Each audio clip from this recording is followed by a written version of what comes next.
C'est fou comme un coup de téléphone inattendu et juste une phrase du médecin. Delphine, j'ai une nouvelle que j'aurais aimé ne pas vous annoncer. Vous plonge en 3 secondes dans une autre dimension.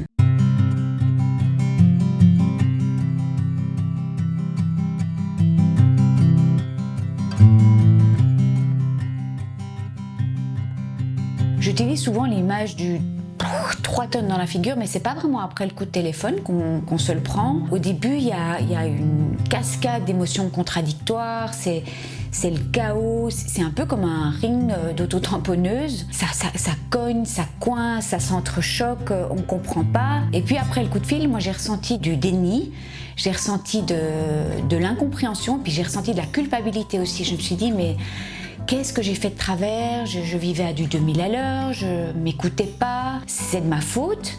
Et puis aussi, étonnamment, j'avais confiance. Et je me suis dit, moi, un cancer, je vais gérer. Donc c'est très très bizarre parce que c'est toutes ces émotions-là en même temps. Et puis, j'avoue que le soir, en me couchant, là, le 3 tonnes a frappé violemment, j'ai réalisé la nouvelle. Les cancers je gère, c'est le titre du blog que j'ai commencé la première semaine. Mais c'est vrai que quand j'ai terminé mon livre, je me suis dit, est-ce que Cancer je gère est le bon titre? Parfois je gérais pas du tout et j'ai pas voulu nier, j'ai pas voulu cacher, j'ai pas pris de pincettes pour parler du tsunami émotionnel que je vivais, de mes moments de détresse, de révolte et puis la violence des coups de massue quand j'ai appris qu'il fallait enlever tout le sein et puis quand j'ai appris que je devais faire de la chimio alors que j'espérais ne pas en faire.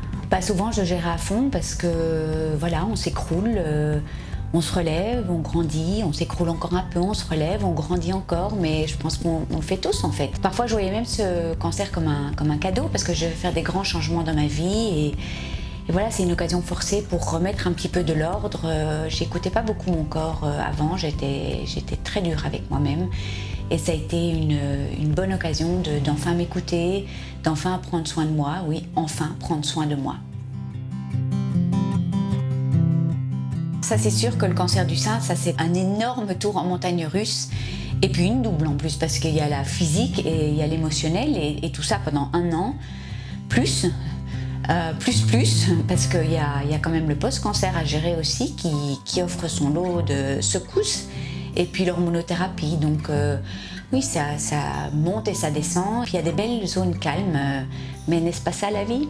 J'ai jamais autant réalisé plutôt accepté que c'est ça la vie, une suite de hauts et de bas et ça monte et ça descend et ça montera et ça descendra toujours. Et c'est parfaitement ok quand ça descend, c'est même très enrichissant d'accueillir ces chutes et ces creux et ces révoltes et ces pleurs et cette tristesse et le réel tel qu'il est et tel qu'il s'impose aussi. Et de transformer tout ça en une force de vie, un élan vital et une envie alors j'ai envie de faire le signe de bouffer cette vie pleine de sens à pleines dents. Alors j'aborde tout, je vous emmène partout. C'est un journal de bord et j'avais mon ordi partout, c'était mon confident, donc dès que les émotions montaient, j'écrivais. Je vous emmène à l'hôpital, chez tous les médecins, pendant mes chimios, en salle d'op, pendant les radiothérapies, au coin de mon feu, chez les plasticiens aussi. J'ai bien aimé ajouter une dose d'humour à tous des moments qui sont franchement pas toujours drôles. Je vous partage mes grandes réflexions sur la vie, des questions qui me chipotent et puis qui vous chipotent peut-être aussi. Et puis je vous partage mes kiffs. Mes petits et mes grands kiffs, les petites et les grandes joies que ce cancer amplifie. Et ça, c'est juste formidable. J'ai reçu tellement d'amour et de soutien que c'est à mon tour d'en distribuer. Et donc j'ai décidé de reverser mes recettes à Big Against Breast Cancer. Donc c'est pour la recherche, c'est très important pour moi. Vous savez, le grand public pense que le cancer du sein est une maladie sous contrôle. Alors effectivement, détecté à temps, il y a plus de 90% de chances de guérison. Mais en nombre absolu, ça reste quand même le cancer qui tue le plus.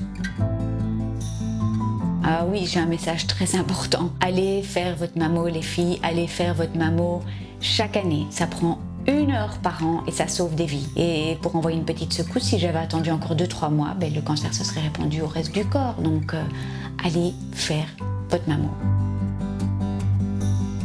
Oui, j'ai un message pour les femmes. On a tous des ressources inimaginables en soi pour faire face aux contraintes de la vie.